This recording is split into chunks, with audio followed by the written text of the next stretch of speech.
history and the fall of the Roman Empire. I think Europe has changed with the fall of the Roman Empire. I think we had an occurrence of a very benevolent, beautiful flower of the Roman Empire in the world. It was kind of the pinnacle of Europe. It was kind of the best of Europe, kind of encompassed a lot of its strengths, which pivoted out into some culture, some luxury, some benefits. So I think that Europe did very well with the Roman Empire, but I think that with the fall of the Roman Empire, we had some kind of barbarian invasions. Those seem to be very concerning, very alarming. I think we had 10 to 15 barbarian invasions with the fall of the Roman Empire. I think it looks something like the Colosseum and the gladiator fights. I think the Roman Empire preempted these barbarian invasions, and I think they were quite interested with them in the Colosseum. I think that's what the barbarian invasions look like, those gladiator fights in those Colosseums. They wear those silver masks with the crying silver tear. And I think they carry those weapons, those barbarian weapons. They wear Roman, they wear barbarian kind of uniforms and outfits. So I think that's what the barbarian invasions look like. Those gladiator combat fights in the Colosseum. Those Colosseums are quite modern. But if you look at those gladiator combat fights, they're very audacious, very frightening, very scary, very alarming, but very shocking and very surreal. It's like an outdated time of things. It's kind of an occurrence of a menace that kind of occurs outside of time. And I think that's how those barbarian invasions look like with the fall of the Roman Empire. They look like those gladiator masks, and they look at those kind of gladiator combat maneuvers. They kind of look at those forks and those nets, and they look at those gladiator kind of demeanors. It's kind of a confrontation with an audacity but a severity that is very haunting in time. I think if you look at those barbarian invasions, they are very significant because that's how the Roman Empire has succumbed. It succumbed with that ferocity, with that with kind of silver candlesticks. It's kind of succumbed to silver candlesticks, and that's what the Roman Empire has as its legacy in the world now. Silver candlesticks, mostly in churches. So I think it is very haunting. I don't know where they were introduced from. I think the Romans do have a preoccupation with piracy. And maybe peasant revolutions as well, peasant revolts, and maybe Judea revolts.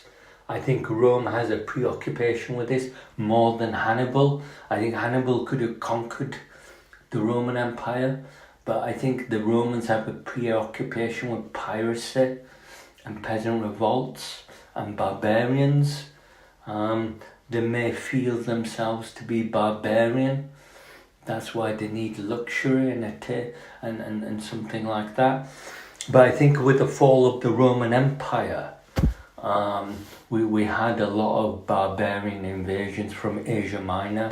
I think they come from somewhere from Bulgaria, Asia Minor, and I think there's the Visigoths, there's the Huns, there's the Germania tribe, there's the Gauls, and there's lots of others. You can Wikipedia. I think there's 10 to 15 of these barbarian invasions. So that's quite significant. They kind of invaded pretty much France, northern Italy, Spain, and then Rome itself. And I think that it kind of destroyed Rome. I think it kind of created a silver candlestick tear in the world with the fall of the Roman Empire. And I think this is quite significant because I think that these 10 to 15 barbarian invasions have conquered Europe and the Roman Empire.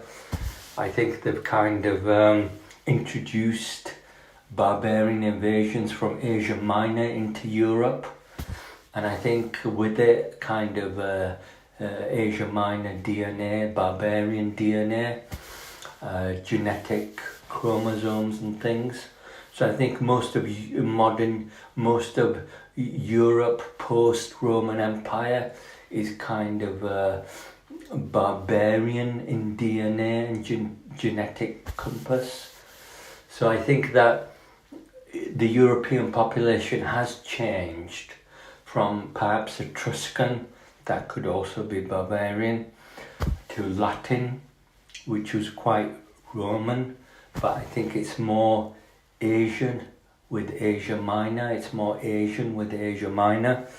So I think that Europe has changed following the fall of the Roman Empire. It's become more Asian with Asian round faces. If you look at a lot of the Europeans today, they have nice round Asian faces. They're kind of very pugugly. They're kind of very round and very fleshy.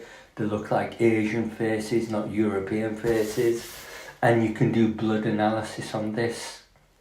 There's public information about this. If you look at Europe, they're pretty much Asian now. They have round faces, not slender, thin faces.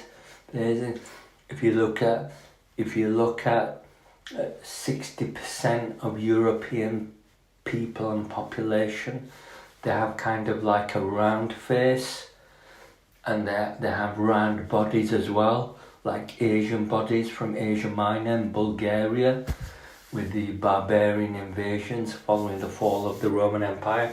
So I think that Europe is pretty much Asia now rather than European.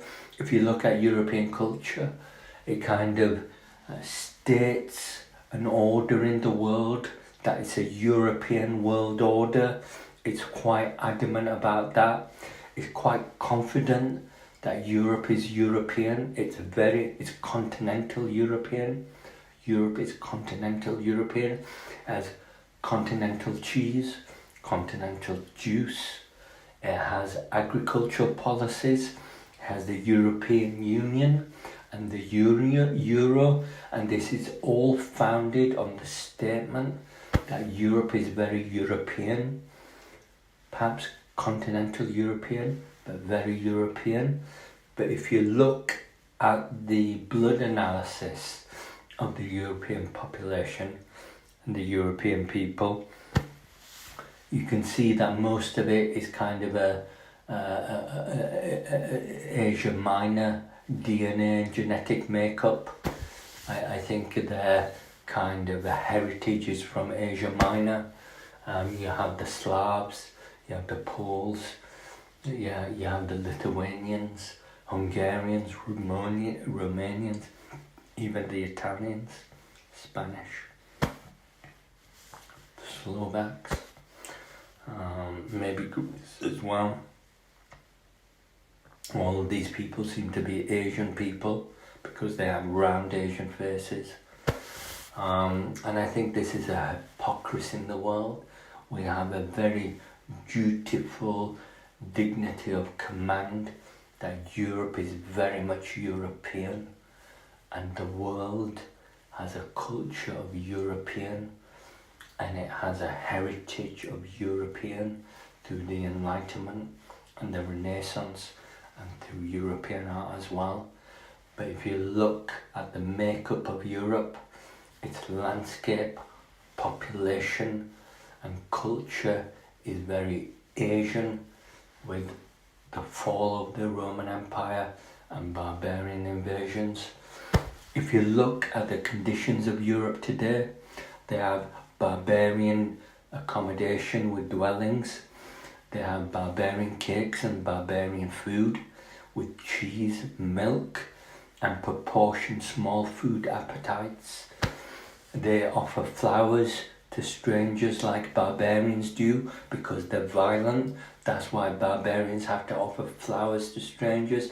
They wear dresses, and if you look at the world history of dresses, it's barbarian from Asian Minor. They wear trousers, which could also be barbarian culture. They have streets and pavements when we can have roads or something. That could be barbarian culture. Most of Europe is barbarian culture. They drink beer as well, which could be barbarian culture. Protestantism could be barbarian culture. Christianity could have encompassed itself with barbarian culture, with kind of like a wooden cross, a stiff wooden cross. A crucifixion in churches. Now, who has crucifixion in churches? The Muslims don't have that. The Jews don't have that. The Hindus don't have that. But the Christians in Europe have a crucifixion in churches, and it's a very stiff wooden crucifixion in churches, and it could be a stiff golden crucifixion in churches. Now that seems very unusual. We seem to be devil worshipping with crucifixions in churches. We don't need to worship death or the crucifixion of Jesus. We can worship happiness, celebration, and cakes, and food and plentifulness, or drink and happy accommodation, with neighbours and polite conversation with people and strangers. But for some reason we seem to have crucifixion in churches, and that's a crucifixion. We can have no crucifixion symbols in churches. We can just perhaps have some candles. That's quite nice. We can have some bread as well. That's quite nice as well, and maybe a drop of wine as well. That could be symbolic as well with the death of Jesus. But I think that we have some issues of Christianity in Europe is quite serious, because I think that Christianity is very much encompassed around barbarian culture following the fall of the Roman Empire. That's the source of Christianity, the fall of the Roman Empire. So I think we do have some barbarian culture with Christianity. It's called Christianity, crucifixion, and Christ. So I think that we do have an issue of severity, of a severe decorum and behaviour, of punishment, torture, reprisal, an eye for an eye. We have the Spanish Inquisition, which is what Christianity is capable of Europe. The Spanish Inquisition. The Muslims don't have the Spanish Inquisition. No, they don't. The Hindus don't have the Spanish Inquisition. Buddhists don't have the Spanish Inquisition. But I think that if you look at Christianity, it seems to have the Spanish Inquisition, and that's the capability of Christianity in Europe, the Spanish Inquisition. It seems to be the most severe punishment in world history, more than the Persians, more than the Greeks, more than the Egyptians, more than the Asians and the Chinese. So I think Europe is very different in the world, in that it has the Spanish Inquisition, and that seems to blow all of world history away. So I think that is quite important as well. It's good that Christianity has kind of been dealt with popular culture and democracy and kind of public opinion with things. So I think Christianity has taken a back seat with things. But But I think that the fact that we have this strong barbarian culture in Europe, with Christianity,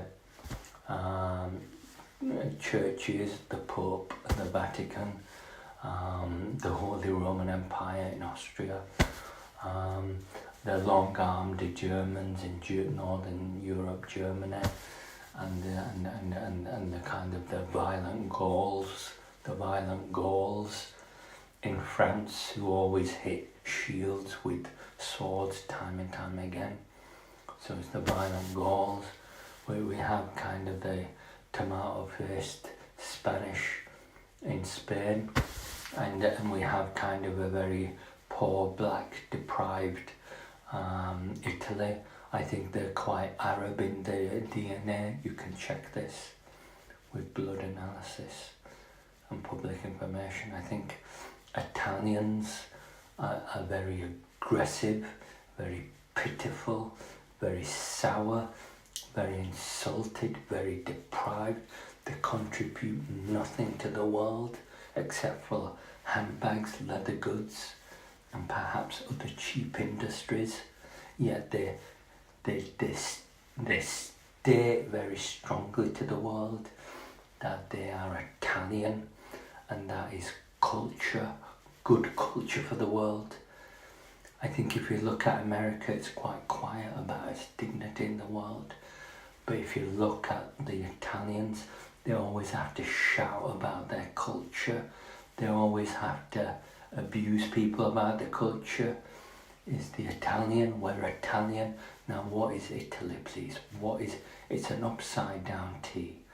I think one of the destabilizing factors about the European peninsula is Italy feeling deprived and perhaps not receiving its acceptance in the world, so it has to feel offended and insulted, and it has to introduce its own cheap industries, factories, businesses and products. What is the Italian industry? It's chopped tomatoes, it's red wine, it's pizza, it's perhaps leather goods and maybe designer goods, but there's better designer goods than Italian goods. Why? Because Italy is deprived, and I think other countries are perhaps more advanced, so they have better designer goods. I think they do. What else does Italy have to offer to the world? I think it claims to profess Ferrari, but that's owned by Fiat. It's owned by Fiat. Now, Ferrari is Soviet, Lamborghini is German, but if you look at what's in Italy, it's kind of an empty container without much of an economy. If you look at the Italian economy, I think it's the 6th biggest economy in Europe. It falls behind French culture, which is much more advanced than Little Italy and Poor Italy. If you look at Germany and German automobile production, it's significantly more advanced than poor Little Italy. If you look at Spain, it's kind of a tomato hello in the world. It seems to have more of a welcome and a capability of the world, and a capability in the world than the poor little Italy and upside T Italy in the world. I think Italy is a problem. Why? Because I think Italy is doing fascism in the world. I think it's doing it through Vatican and Italian banks, and maybe the Pope, and maybe the Americans as well. I think the Italians are doing some kind of a Spanish nationalism in Italy. It's kind of looking at Mussolini, and it's doing some kind of fascism in the world. So I think that Italy is trying very hard to introduce products and services in the world. Not so much industries and economies, but just products and services. I think they have slim features. I think Italians are quite disgraceful. They kind of hope for opera and ballet and maybe nice thing and big things, but it's kind of Little Italy, so it's a little bit degrading, and it feels very deprived and degrading in the world to have kind of Italy with small products and services. So I think we can look at Italy and perhaps deal with Italy. It could be family mediation or something with other European cultures to perhaps make Italy feel more well at ease, comfortable at ease, to perhaps pick it up with slow growth that can accommodate its expectations and demands in the world. So I think that is an important consideration. I think it's very important. But I think with Italy in the world, a deprived Italy and the fall of the Roman Empire, we do have a Europe that could be Italian. It could be more Asia Minor that look like Asia Minor Italian or dark Italians. They could look like dark Italians. So I think that Europe is a very different Europe in the world now. It seems to have lost its appetite and decayed in the world. So I think Europe has kind of lost its kind of military and governments and diplomacy for cheap small items like chopped tomatoes and other cheap Italian things, and that's very sad and tragic. Thank you very much. Thank you.